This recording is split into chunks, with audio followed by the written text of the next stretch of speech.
Hi guys, so in today's video I'm going to be talking a little bit about how to mix your bass and kick properly in your track. So obviously the low end is very important and there's not a lot of elements that occupy the low end. It's mainly your kick and your bass, so you need to make sure that these are working well together, otherwise the whole track's going to be thrown off balance. It'll either be too weak or it'll be too distorted. So I'm going to look at a couple of examples and show you how you can mix your bass and your kick together. So here we've got a quick track. I'll just quickly play through it for you.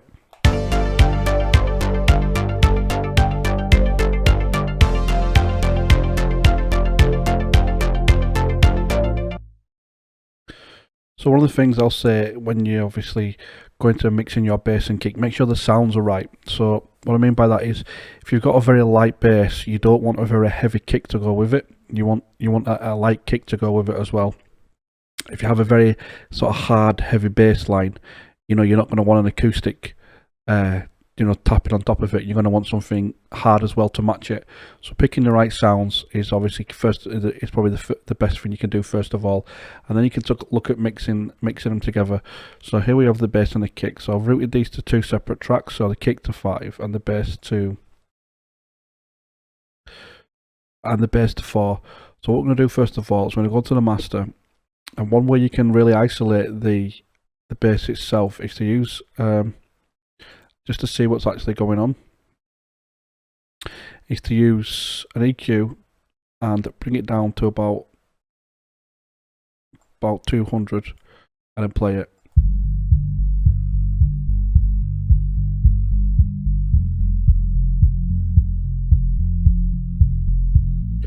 So I would advise you have real good speakers or headphones when listening to this, otherwise this part of the video, otherwise you won't really be able to pick it out.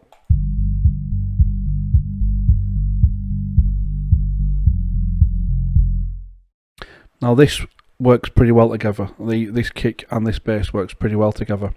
And you can hear there's not much clashing going on, but we have the bass hitting at the same time as the kick. And because they're both occupying the same sort of frequencies, so if we go to the kick,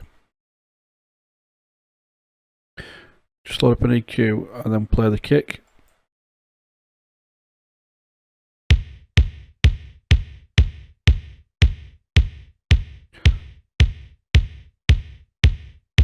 So we can see that the kick is sort of peaking around here.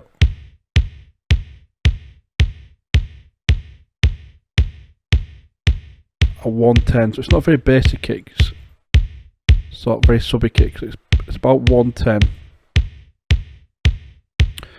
Let's try the bass.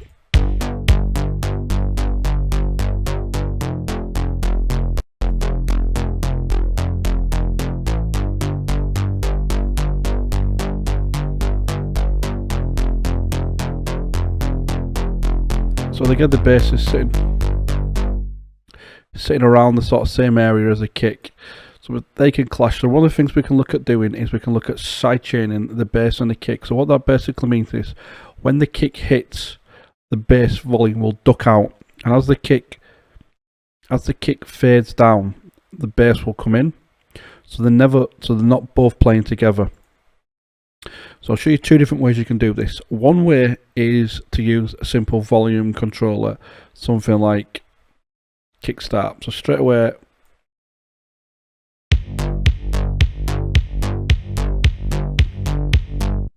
and then we can play around with the settings to allow a little bit of the bass to come through, just to make it sound a bit better.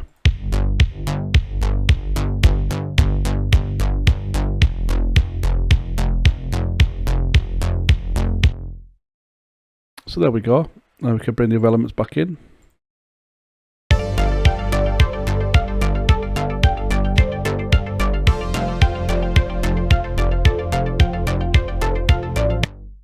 Because obviously you don't want these two playing at the same time, and obviously they are playing at the same time, so they're occupying the same frequencies. So if you have the kick and the bass both playing the same frequencies, you're going to get a build-up of the same sort of frequency, and when it comes to mastering later on, or when it comes to listening to the overall mix, that is going to stick out. And obviously once it hits the limiter, you're going to limit that quite hard compared to the rest of the track, so therefore you're going to have distortion in your low end. So you want to make sure and frequencies are clashing, and sidechaining is a great way of doing that. So another way you could sidechain is we could create a ghost kick. So we could go to here, just copy that down. So really what we're looking at is a ghost kick. So let's now assign this one to, let's say, track 1.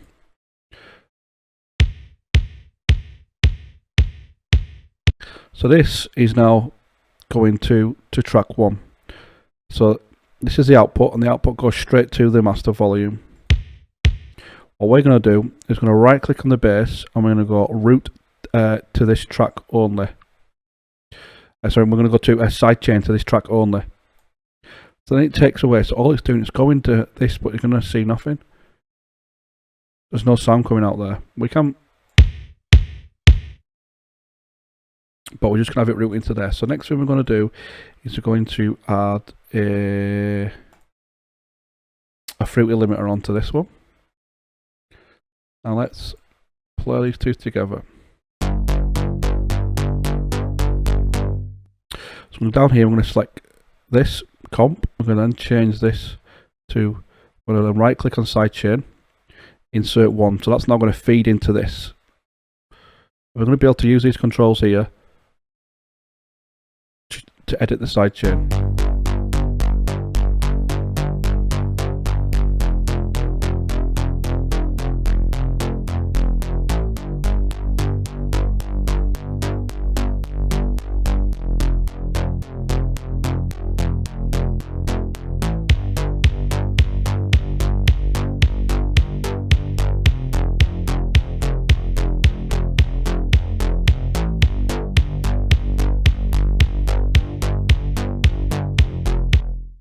So that's one way you can look at doing that there now. What we'll do is we'll delete this.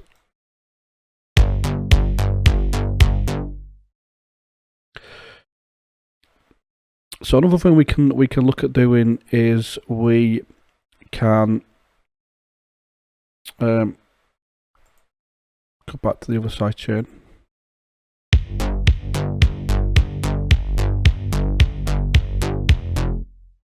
So one of the things we can look at doing is we can look in at bussing this together. So we can, let's say we go to here, we'll just call this bus 1. So we click on the kick channel and we can right click route to this track only, and we click on the bass channel and do the same thing. So what's now happening is both of the kick and the bass channels will go to this bus, and then this bus will go to the output.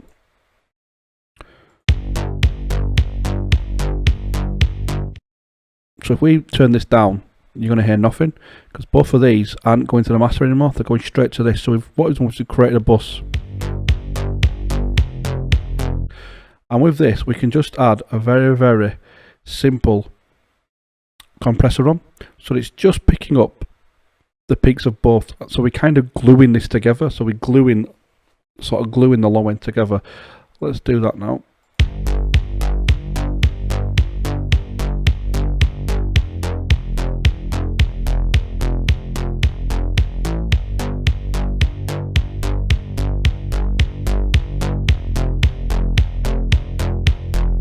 So what we're actually doing with that is we're actually gluing the low end together. So when you play that back in the mix, it just, the low end, the bass and the kick sound like they're meant to be together.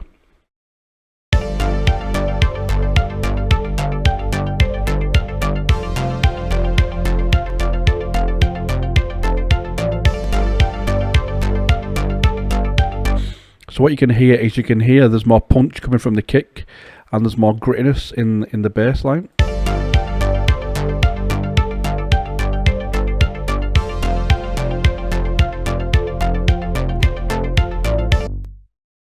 And again, we can easily monitor that by going back to this.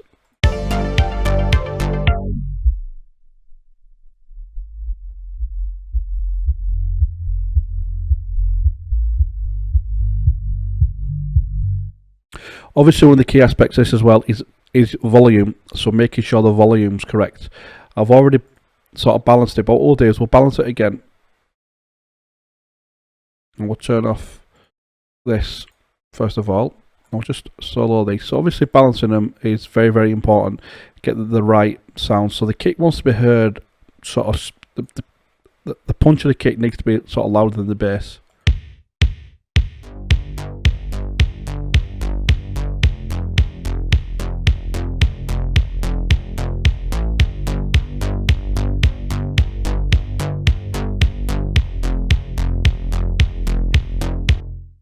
So I think they sound pretty good. Let's check the low end out, see what the low end sounds like.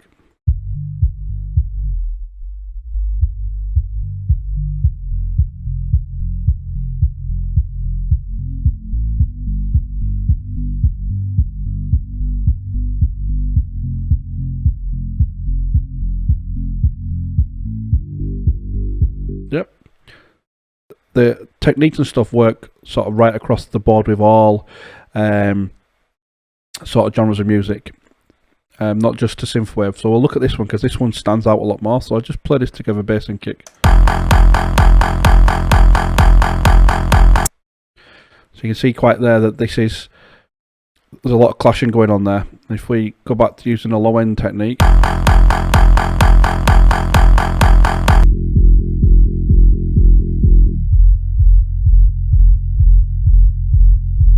so you can just hear everything's thumping all over the place. So we need to control this. So what we're going to do, add a sidechain to this first of all.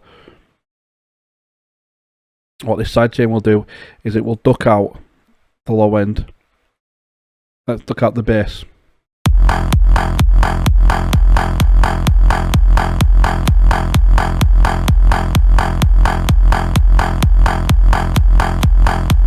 And let's work on the volume.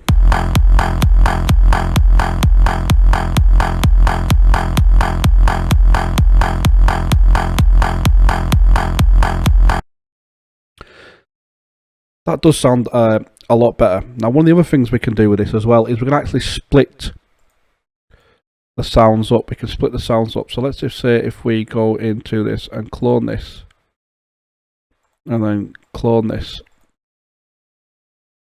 So we'll have two sounds. We'll route this to 17. It just sounds sort of really loud. So what we'll do with the first one is we'll go into the first one, select the first one first of all.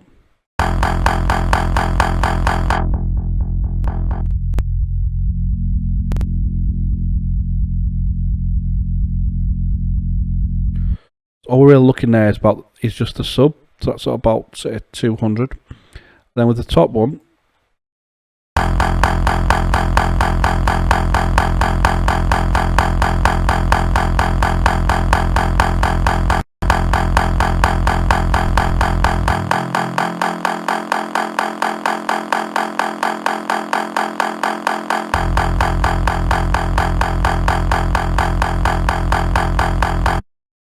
so now we've split it up into two different ones. We can control the two different parts separate. So what we can do with the low end, we can have, for example, we can have a really, really heavy sidechain on there. Something like, let's have a look. There we go, like a real heavy one. And then on the top end one, we can maybe go a bit easier. So we'll apply the same sidechain, but we'll bring this down to about 70. I'll try it now.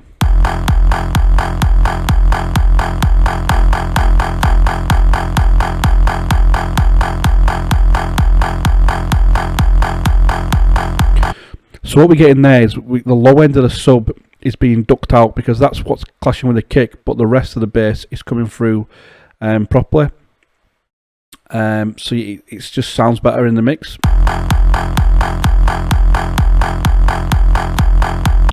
So rather than sidechaining the whole sort of bass line, you're not really hearing the bass line. We're hearing the sort of top end of the bass line coming through, and again the sub and the kick are not really clashing. They're not clashing together. So one of the other things you can do, one of the last things I'm going to look at is I'm going to go back down to this first example here, and we can use. So we've looked at using sidechain to duck them out, but let's say you don't want to duck them out. Let's say you don't want to add sidechain in. You know, you want to have a a different sort of vibe to it. So one of the things we can look at doing is we can look at sculpting the EQ.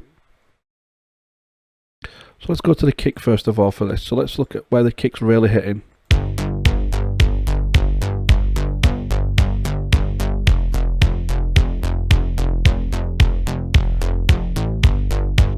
What we're going to do is going to emphasize the parts of the kick that we like.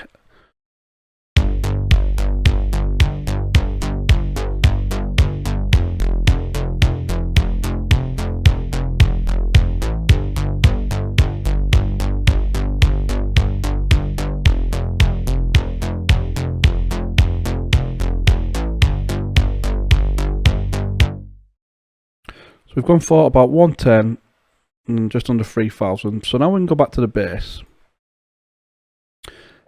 and we can curve them parts out.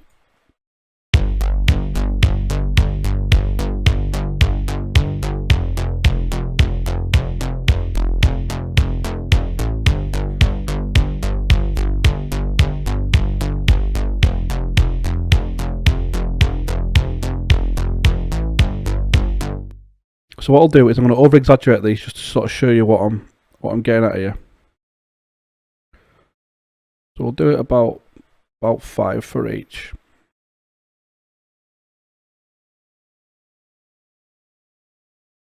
And we'll go back in and exaggerate what we've done here too.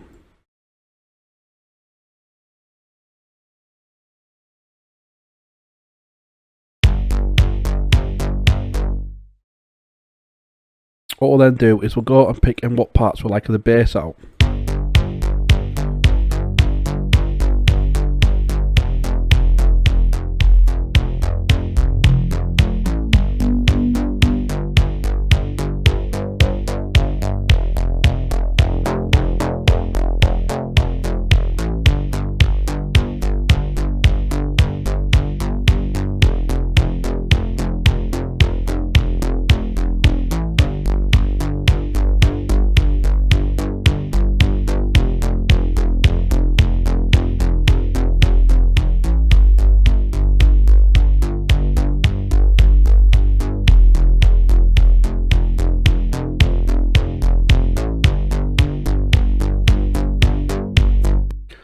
So about 45 and 300, we can then go back into the kick, about 45 and 300.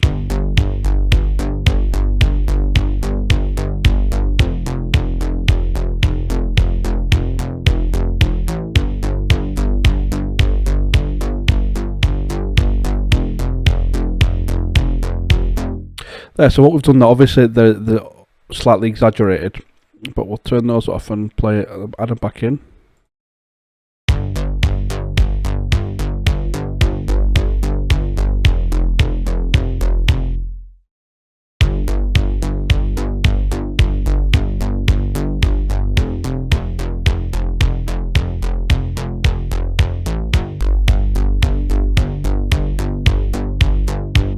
So you can see what it's doing there. You can really, once you add them back in, you can, because some of the sounds have ducked out, some of the sounds have been boosting in certain areas, they fit in together. So it's like a jigsaw, and they fit in a lot tighter together. So therefore you can hear the sounds clearer, you can hear the bass coming through clearer, you can hear the kick coming through clearer. So that's another technique you can look at doing if you don't want to use sidechaining. But remember, when you're doing this, you want to make sure that you're obviously monitoring the low end, and this is, like I said, this is a great way of doing that.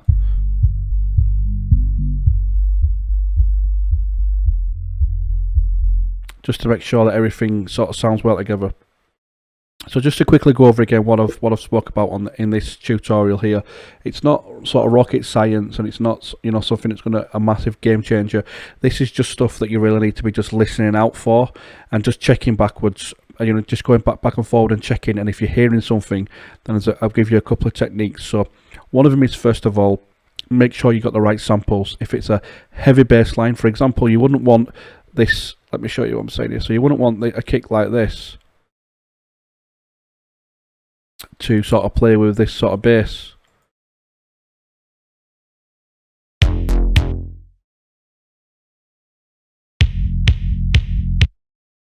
Oh, wait a second.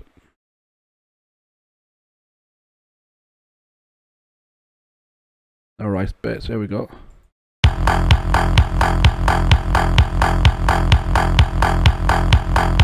You can just hear it doesn't sound right.